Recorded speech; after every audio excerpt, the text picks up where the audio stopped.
General entry 2020 में अब हम पहुंच चुके हैं पार्ट 12 डेप्रीफिएशन की जनरल एंट्री क्या होगी। तो यहाँ पे आपको सारे वीडियो देखने के लिए फॉलो जरूर कर लेना अकाउंट फंडा। देखो मैंने मशीन ली परचेज की 5 लाख की कैश में, तो उसकी जनरल एंट्री क्या होगी। जैसे ही मैंने मशीन खरीदी तो मशीन क्या है, मेरा एफेट है और एफेट मेरा बढ़ता है तो क्या हो जाता है, वो डेबिट हो जाता है। अब मैंने यहाँ पे कैश पे किया तो मेरा एफेट कम हो गया, कैश मेरा जा रहा है 5 लाख से तो वो क्रेडिट। तो मैंने मशीन खरीदी 5 लाख की, डेबिट करूंगा और मेरे यहाँ से कैश चला गया 5 लाख रुपए का। ये बड़ा सिंपल है। अब उसके बाद क्या हुआ, मैंने पूरे साल मशीनरी यूज की और मैंने डेप्रीफिएशन प्रोवाइड किया। डेप्रीफिएशन मतलब होता है वियर एंड टियर, मशीनरी की वैल्यू कम हो गई। देखो क्या होता है कि मैंने जो मशीनरी खरीदी थी वो खरीदी थी मैंने 5 लाख की, पूरे साल यूज किया, 40,000 की मेरी उस मशीनरी की वैल्यू कम हो गई। तो मशीन मेरी बुक्स में क्या था, मेरी बुक्स में वो एसेट था।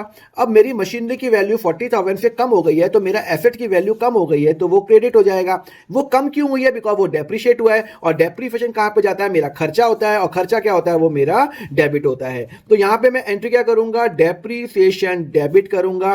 कितना मेरा हो गया 40,000 और मैं करूंगा टू मशीन करूंगा 40,000। मशीनरी की वैल्यू मेरी कम हो रही है, क्यों कम हो रही है, बिकॉज मैंने क्या किया, मैंने डेप्रीफिएशन प्रोवाइड किया। तो डेप्रीफिएशन मेरा क्या हो जाएगा, मेरा डेबिट हो जाएगा। कंसेप्ट समझ में आया? अगर आपको समझ में आया तो मुझे बताओ इसकी एंट्री क्या होगी।